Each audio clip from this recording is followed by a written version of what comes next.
God has already had your future figured out.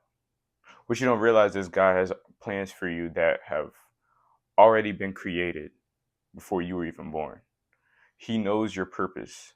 He knows what you're going to experience, what you're going to go through. He already has the blueprint for your life, right? Like an architect needs a blueprint to know the length, the width, the height of every single thing they're going to use to build, right?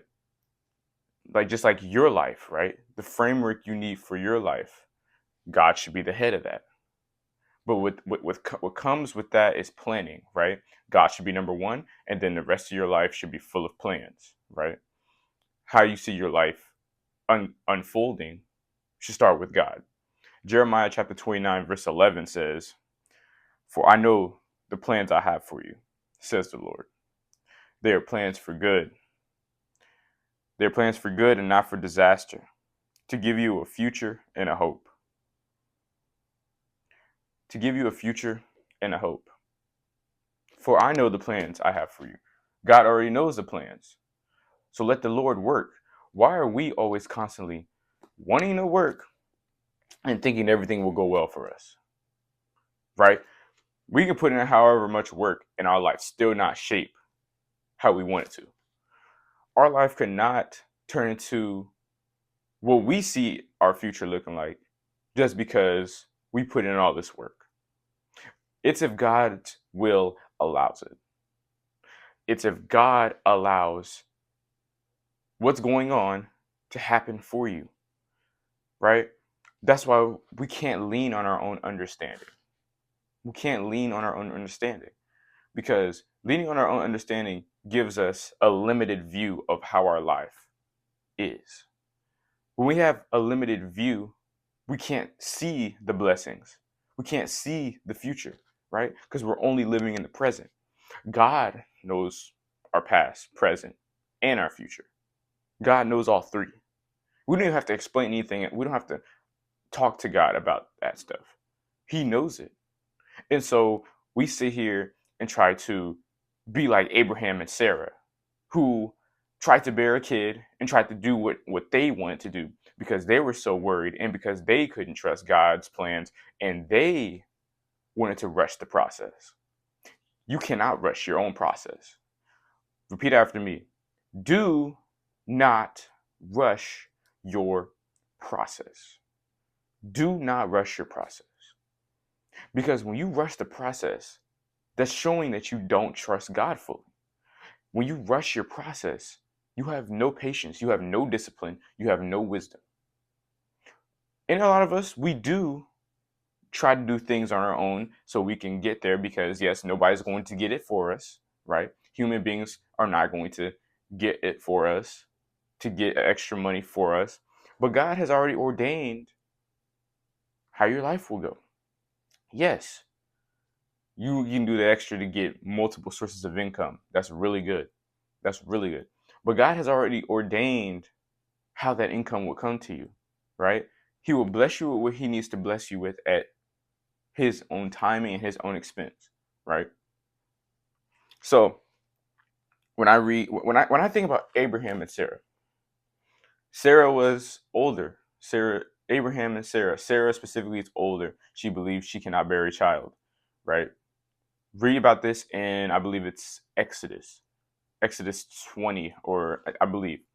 And she believes that she is too old to bear children. God tells her, Sarah, you are not too old to bear children, for you will bear children, right? Abraham, who sits here, is like, Lord, allow my wife to bear a child. And Abraham and Sarah, at first, they were patient, they trusted God. But as time went on, as days went on, their faith started to waver. They started to wanted to rush the process. They were like, Lord, how about I go to the handsmaid, right? I forgot what the handsmaid's name was. I want to go to the handsmaid, Lord. But this is the thing. They didn't ask God to do that. They wanted to do it, right? They chose to do that. And because of that, it's their process was messed up. Though they ended up bearing a child in the end, because they didn't fully trust God, it made them delay the process that God had already formed. What am I trying to tell you? Do not delay your process because of your own desires and because of your own wants and needs on your own timing. Because your timing is not God's timing. Where you want to be in your life and what you want for your life isn't based on your timing, isn't fully based on your timing. Some things you can't control, but a lot of things that you want to control, you cannot, because it's just not meant for you right now, or it's not meant for your life, or God hasn't ordained it to happen now. And what you got to learn to realize is God doesn't do this for no reason, right? There is a reason behind everything He does.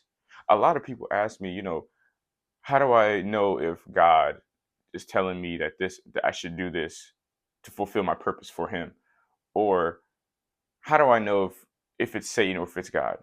Well, if it's from God, it flows naturally, and not and not flows naturally. It flows naturally, but it's not a feel good thing. It's a balanced thing, right? If I go on YouTube now, I'm doing what I do now, right? Because I enjoy doing it, I love doing it. You know why I started doing this in the first place? Because I couldn't get a job, but I didn't do this for the money. That's the thing. I did this because I have a heart for God and I love doing this. But that's how I was given a purpose in doing this. It's the same way with anything in life. If it comes from God, then it's righteous. If it comes from Satan, then it is forced and it is unhealthy and it is toxic and it is not good for you, right? You need to do stuff. You need to talk to God about it on a regular day basis. Pray to God. You have to talk to God, and it may come with patience. It may come with faith. You need your trust. You need all of these things in order to sometimes figure out what your purpose is, right? Because you have a purpose, but you have to trust the plans that God has already laid out for you. He already made the plans, the blueprint. You just have to follow it. Or if you don't know what it is, you just have to seek it. You have to find it. But at the end of the day, it's up to you to find it, right? Do you think Noah knew? Oh, you think Noah knew that his purpose was to build an ark?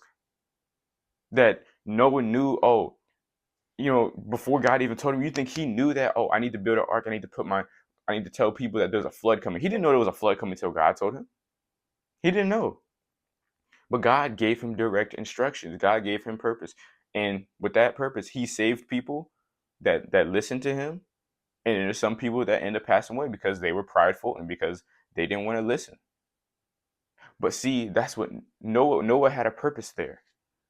God made his story an inspiration, and there was a purpose behind that.